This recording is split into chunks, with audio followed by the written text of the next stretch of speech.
മോളിവുഡിനെ സംബന്ധിച്ചിടത്തോളം വലിയ ബിസിനസ്സുകൾ നടന്ന വർഷമായിരുന്നു 2026.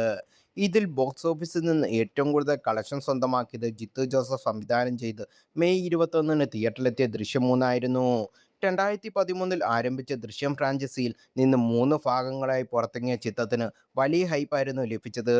ആദ്യ ദിനം തന്നെ 42 കോടിയിലധികം നേടിക്കൊണ്ടായിരുന്നു ചിത്രം വരവറിയിച്ചത്. എമ്പുരാന് ശേഷം മലയാള സിനിമാ ചരിത്രത്തിലെ ഏറ്റവും മികച്ച രണ്ടാമത്തെ ഓപ്പൺ ഇന്ത്യ കളക്ഷനുമായിട്ട് റെക്കോർഡിട്ട ചിത്രം അതിവേഗ 100 കോടി ക്ലബിലും 200 കോടി ക്ലബിലും സ്ഥാനം നേടിയിരുന്നു. ഇതിനിടയിൽ ചിത്രം 2 ഭാഗങ്ങളോട് നീതി പുലർത്തിയില്ലെന്നും മൂന്നാം ഭാഗം സീരിയൽ ലെവൽ മേക്കിംഗ് ആണെന്നും അഭിപ്രായപ്പെട്ട് പലരും രംഗത്തെത്തിയിരുന്നു.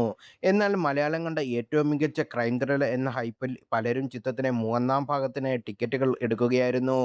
എന്നാൽ കഴിഞ്ഞ ആഴ്ച ചിത്രം പ്രൈം വീഡിയോ വഴി OTT സ്ട്രീമിംഗ് ആരംഭിച്ചതോടെ തിയേറ്ററിൽ നിന്ന് 240 കോടിയോളം നേടിയ ചിത്രം തന്നെയാണോ ഇതെന്ന സംശയം ജനിപ്പിക്കുന്ന വിധത്തിലാണ് ദൃശ്യം 3ക്ക് കിട്ടുന്ന പ്രതികരണം. ചിത്രത്തിലെ പല രംഗങ്ങളും കഥാപാത്രങ്ങളെയും കീറിമുറിക്കുന്ന പോസ്റ്റുകളാണ് ഇപ്പോൾ സോഷ്യൽ മീഡിയയിൽ സജീവമാകുന്നത്. മൂന്നാം ഭാഗത്തിലേക്ക് തിരിച്ചു വന്ന സഹദേവന്റെ കഥാപാത്രത്തെ ട്രോളിക്കൊണ്ടുള്ള പോസ്റ്റുകളാണ് ഇവയിൽ ഏറ്റവും കൂടുതൽ ശ്രദ്ധ പടുക്കുന്നത്. ഭീകരത തോന്നിപ്പിക്കുന്ന കണ്ണ് ചുവപ്പിച്ച സഹദേവനെ കാര്യമായി ഒന്നും ചെയ്യാൻ ചിത്രത്തിൽ ഇല്ലാത്തതായി പോവുകയാണ്. സഹദേവന്റെ മകളായി പ്രത്യക്ഷപ്പെട്ടയ്ക്ക് വീണയ്ക്ക് ബക്കസ്റ്റർ എന്ന് പേരിട്ട് കൊടുത്തിട്ടും ട്രോളന്മാർ മറന്നില്ല.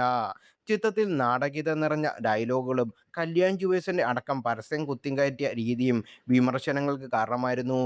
ചിത്രത്തിലെ അബീര എന്ന കഥാപാത്രത്തെ ജിത്തു കൊണ്ടുവന്നതും ടുണീഷ്യൻ റഫറൻസുമെല്ലാം ട്രോളന്മാർ എടുത്ത് അലക്കിയിരുന്നു. ആദ്യ 2 ഭാഗങ്ങളിലെ സമാധാനപ്രിയരായ സിദ്ദിഖിന്റെ പ്രഭാകരൻ എന്ന കഥാപാത്രം മൂന്നാം ഭാഗത്ത് റിവെഞ്ച് മോഡ് ഓണാക്കിയതും ചീറ്റിപ്പോയതും സോഷ്യൽ മീഡിയയിൽ ചിരി പടർത്തുന്നു. സാധാരണയായി ഇത്തരത്തിൽ തിയേറ്ററുകളിൽ വലിയ വിജയമായി മാറിയ ചിത്രങ്ങൾ OTTയിൽ എത്തുമ്പോൾ ട്രോൾ മെറ്റീരിയലായി മാറുന്നത് അപൂർവമാണ്.